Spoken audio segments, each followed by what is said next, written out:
जब मेरे घर भी कोई बच्चियां काम करती हैं जो यंग होती है, मैं उनके घर उनको छुड़वाती हूँ और वहीं से पिक करवाती हूँ। मैं उनको बस में या रिक्शे में नहीं जाने देती, मेरे घर का रूल है ये। उनकी छुट्टी बन रही थी तो वो छुट्टी पे जा रही थी, तो मैं उस वक्त तक ऑफिस से आई नहीं थी।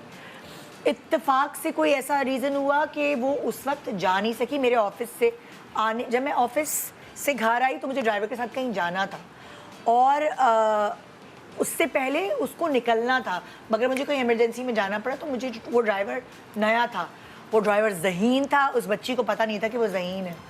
उसने तस्वीरें दिखाई कि लेंगी डिग्गी में उस लड़की ने बहुत सारा सामान रखवाया कि बाजी ने मुझे ये दिया है, किसी को बताना नहीं, तो आप ये सामान प्लीज़ चेक कर लें। मैंने कहा हैं, मैंने तो कोई सामान नहीं दिया।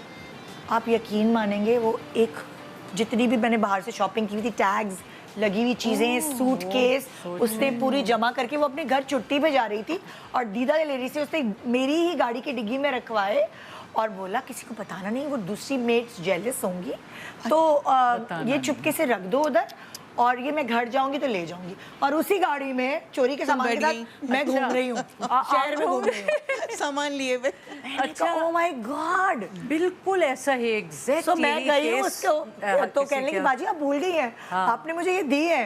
मैंने कहा तुम, मैं एक्टर हूँ, तुम एक्टर नहीं हो, तुम मेरे सामने एक्टिंग कर रही हो, मुझे डिमेंशिया नहीं है कि मैं तुम्हें देख के भूल गई हूँ। मजे की बात यह है कि जो लड़कियां काम में बहुत अच्छी होती हैं, ज्यादातर ये हरकतें उनकी, और जो बेचारी बुद्धू सी सीधी सादी, उसे हम कहते हैं अल्लाह इसे तो काम ही ठीक से नहीं, उसे देखो 2 मिनट में फलां चीज कर देती है। वी डोंट नो कि वो असल में फिर वो अपनी वाइन वहाँ भी इस्तेमाल करती हैं। तो ये बिल्कुल ऐसा ही केस आप सोचिए 2 साल बाद मुझे उस पर शक था, पर मैंने कहा नहीं यार बहुत प्यारी है, ये बहुत काम की तेज है, नहीं ऐसा नहीं हो सकता। मैं इग्नोर करती रही और इग्नोर ये रंगे हाथों पकड़ी। अरे इतने पुराने मुलाजिम ऐसी हरकतें कर लेते हैं बाज़ वक्त। मेरी कज़न थी, वो मेरे घर आई हुई थी, हम किसी तकरीब में थे बल्कि, तो ड्राइवर उनका बेटा, उनकी अपनी औलाद नहीं थी, तो ड्राइवर को ही बेटा बनाया हुआ था उन्होंने। वो आया छोड़ के और बाहर के बाहर गाड़ी लेके चला गया। वो उनके घर गया क्योंकि वो बेटा था, उसके पास चाबियां भी थी, हर चीज़ थी, मोहल्ले वाले भी जानते थे कि इनका आना जाना है। उसने अपनी गाड़ी में टीवी से लेके हर चीज़ रख के पहले घर छोड़ कर आया, फिर आके बाहर खड़ा हो गया।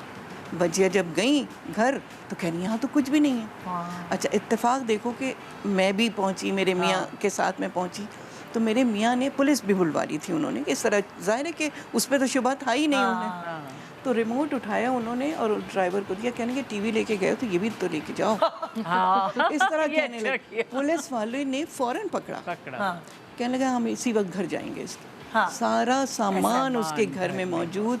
बजिया तो हाथ जोड़ के पुलिस वालों से कह रही थी कि इसको कुछ मत कहना, मेरा बेटा है। एक छोटे सा ब्रेक ले रहे हैं और ब्रेक के बाद ऐसे आपको किससे सुनने का मौका मिलेगा जो आप सोच भी नहीं सकते। जब आप ये इस तरह की बातें सुनते हैं, हम तो बहुत ज़्यादा सुन रहे होते हैं, तो अकल हैरान रह जाती है कि आप इन लोगों के बगैर हम रह भी नहीं सकते। जाहिर है बहुत सारे और हमने काम भी संभाले में अपनी ज़िंदगी को इतना फंसाया हुआ है, तो रह भी नहीं सकते। और जब रह रहे हैं तो फिर ये चीज़ें तो बेयर करनी होती हैं, लेकिन पानी सर से ऊपर ना गुजर जाए।